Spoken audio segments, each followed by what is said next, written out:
घडामोडींपासून ते राजकारणापर्यंत प्रत्येक घडामोडीवर बारीक नजर ठेवणारा तुमचा हक्काचा लोकल न्यूज प्लॅटफॉर्म ठाणे दर्पण, ठाण्याचं खरं प्रतिबिंब. ठाणे महापालिका क्षेत्रात भटक्या श्वानांच्या संख्येवर नियंत्रण ठेवण्यासाठी पशुवैद्यकीय विभागाकडून निर्बीजीकरण मोहीम राबवण्यात येत आहे. या मोहिमेत गेल्या 16 वर्षात 8 कोटी रुपये खर्च करून 58,000हून अधिक भटक्या श्वानांचे निर्बीजीकरण करण्यात आले. यानंतरही शहरातील भटक्या श्वानांच्या संख्येत वाढच होताना दिसून येत आहे. यामुळे या मोहिमेवर प्रश्नचिन्ह उपस्थित होऊ लागले.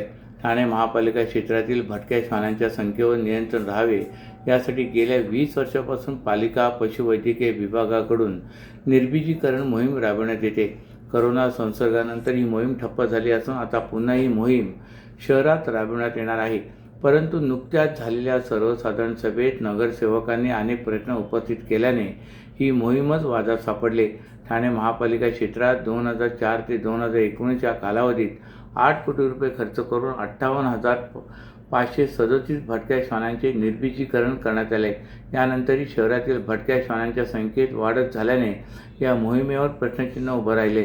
सर्वोच्च न्यायालयाच्या आदेशानंतर छत्रपती संभाजी नगर महापालिकेच्या धर्तीवर ठाणे महापालिका प्रशासनाने मुंबई नाशिक महामार्गावरील माजविडा उड्डाणपुलाखाली असलेल्या जागेत भटक्या श्वानांसाठी आश्रयगृह उभारण्याचा निर्णय घेतला आहे. तसेच भटक्या श्वानांसाठी एक सुसज्ज नसबंदी केंद्र, बाह्य रुग्ण उपचार केंद्रही उभारण्यात येणार आहे. त्याचबरोबर भटके श्वान निर्बीजीकरण मोहीम राबवण्यात येणार आहे. यासंबंधीचा सविस्तर प्रस्ताव पालिका प्रशासनाने तयार करून या मार्च सर्वसाधारण सभेपुढे मान्यतेसाठी ठेवला होता. मात्र त्यावर नगरसेवक संजय भोईर, राजेश मोरे तसे इतरांनी आक्षेप नोंदवलेत. भटक्या श्वानांचे निर्बीजीकरण केल्यानंतरही श्वान संख्येत वाढ होत असल्याने प्रक्रिया बोगस असल्याचा आरोप करत या प्रकरणी पशुवैद्यकीय अधिकारी शमा शिरोडकर यांना जाब विचारला. ठाणे महापालिका क्षेत्रात 2004 मध्ये एका खाजगी संस्थेला श्वान निर्बीजीकरणाच्या कामाचा ठेका देण्यात आला होता. त्यावेळी शहरातील श्वानांची संख्या 30,000 इतकी होती. संस्थेने दिवसाला 200 ते 250 श्वानांची शस्त्रक्रिया करायला हवी होती, परंतु संस्थेने दिवसाला 9 श्वानांची शस्त्रक्रिया केली. यामुळे शहरात श्वानांच्या संख्येत वाढ झाली. 2004 पासून आत्तापर्यंत म्हणजेच गेली 20 वर्षे ही मोहीम राबवूनही श्वान संख्या वाढत आहे. तरीही पुन्हा हीच मोहीम राबवण्याचा प्रस्ताव आणण्यात आला आहे. एका ठेकेदारासाठी ही मोहीम राबविली जात असल्याचे दिसून येत आहे. त्यामुळे या प्रकरणाची सखोल चौकशी करावी आणि संबंधित अधिकाऱ्यांवर निलंबनाची कारवाई करावी अशी मागणी नगरसेविका मृणाल पेंडसे यांनी केली. ठाणे महापालिकेच्या कळवा छत्रपती शिवाजी महाराज रुग्णालयातील निवासी डॉक्टर आणि विद्यार्थ्यांच्या वसतिगृहाच्या शुक्रवारी केलेल्या पाहणी दरम्यान भाजप आमदार संजय केळकर यांना दुर्गंधी, अस्वच्छता आणि पिण्याचे दूषित पाणी आढळून आले. यामुळे रुग्णालयात रुग्णांना वाचवणारे डॉक्टरच पेशंट होण्याची भीती व्यक्त झाल्याने केळकर संतापले आणि त्यांनी प्रशासनाला धारेवर धरले. अखेर 2 आठवड्यात सर्व समस्या दूर करून आवश्यक सुविधा उपलब्ध करून देण्याचे आश्वासन अधिकाऱ्यांनी दिले. ठाणे महापालिकेचे कळवा येथे छत्रपती शिवाजी महाराज रुग्णालय आहे. सुमारे 500 खाटांचे रुग्णालय असून येथे ठाणे शहर तसेच आसपासच्या शहरासह ग्रामीण भागातील रुग्ण उपचारासाठी येतात. याच रुग्णालयात राजीव गांधी वैद्यकीय महाविद्यालय असून यात शिकणारे डॉक्टर रुग्णालयात रुग्णांवर उपचार करतात. या रुग्णालयात वसतिगृह असून या ठिकाणी विद्यार्थी डॉक्टर आणि निवासी डॉक्टर राहतात. या रुग्णालयाच्या कारभारावर सातत्याने टीका होत आहे.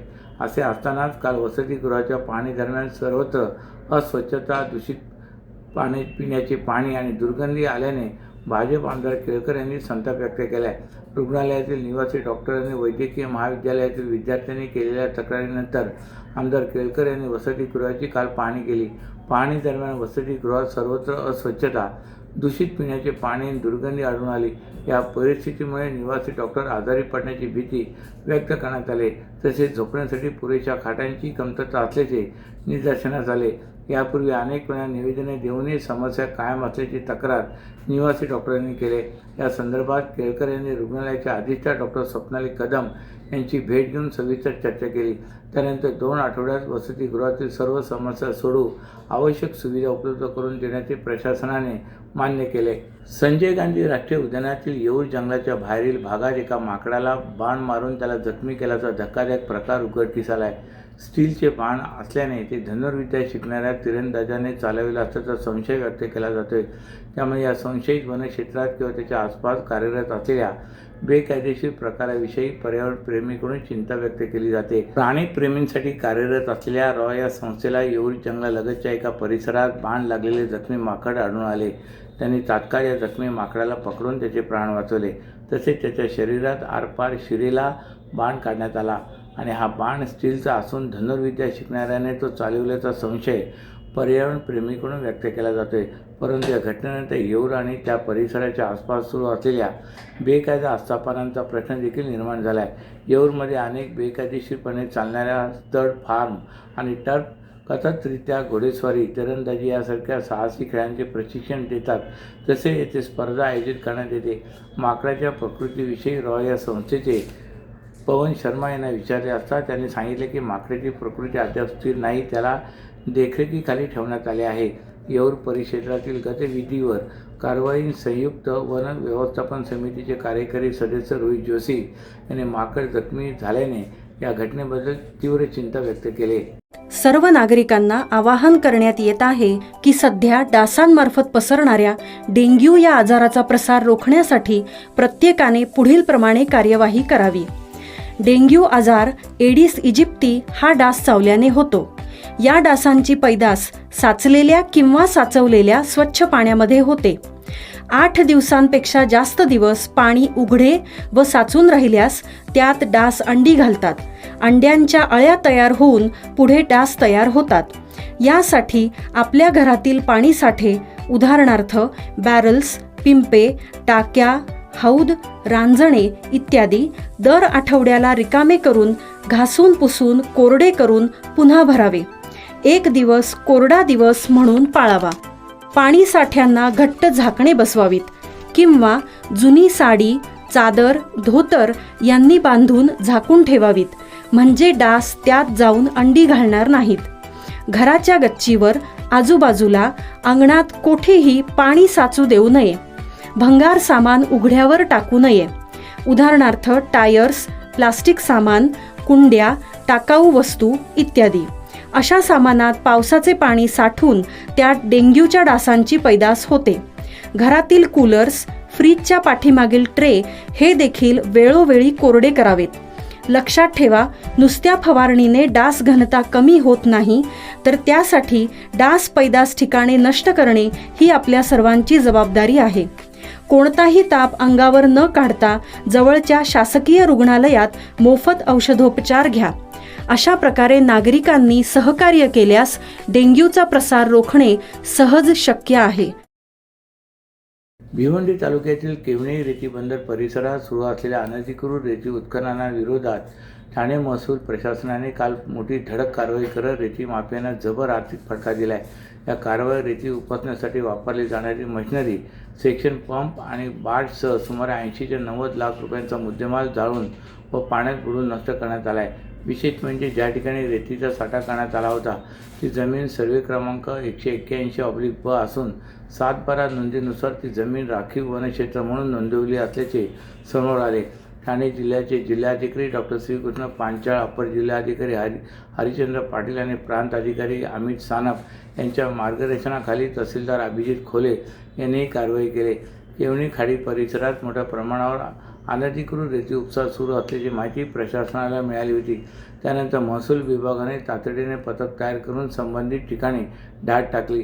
या धाडीत 5 सेक्शन आणि 8 बर्ज जप्त करण्यात आले. तसे रेती साठवण्यासाठी खाडी किनारी तयार करण्यात आलेल्या 12 मोठ्या कुंड्या आढळून आल्यात. या कुंड्यामधून मोठ्या प्रमाणावर रेती साठवली जात असल्याचे निदर्शनास आले. महसूल प्रशासनाने तात्काळ कारवाई करत 3 JCBच्या सहाय्याने या सर्व कुंड्या पूर्णपणे तोडून टाकल्यात.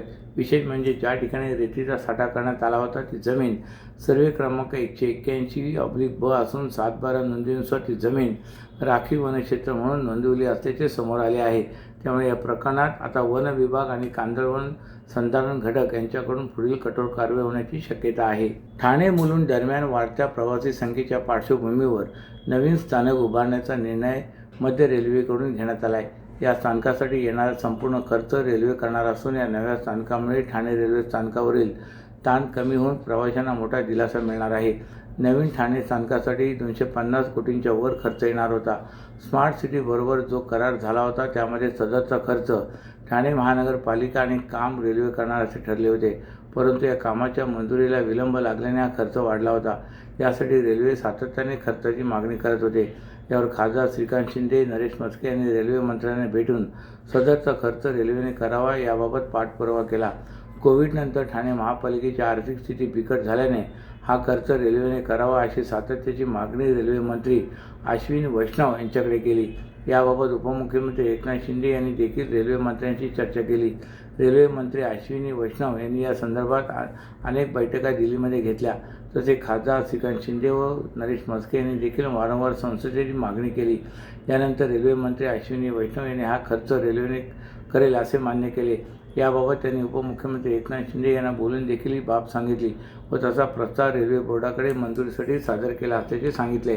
याबाबत खासदार श्रीकांत शिंदे व खासदार नरेश म्हस्के तसेच उपमुख्यमंत्री एकनाथ शिंदे यांनी देखील रेल्वे मंत्र्यांकडे पाठपुरावा करून ठाणे महानगरपालिकेवरील आर्थिक बोजा कमी केला. त्यामुळे पंतप्रधान नरेंद्र मोदी, रेल्वे मंत्री अश्विनी वैष्णव, मुख्यमंत्री देवेंद्र फडणवीस, उपमुख्यमंत्री एकनाथ शिंदे आणि खासदार श्रीकांत शिंदे यांच्या अभिनंदनाचा ठराव बुधवारी झालेल्या महासभेत मांडण्यात आला व तो एकमताने मंजूर करण्यात आला आहे. या नवीन रेल्वे स्थानकाला धर्मवीर आनंद दिघे यांचे नाव द्यावे अशी मागणी नरेश म्हस्के यांनी संसदेच्या सभागृहात केली. याबाबत ठराव महासभेत मांडण्यात आला आणि तो मंजुरी करण्यात आला.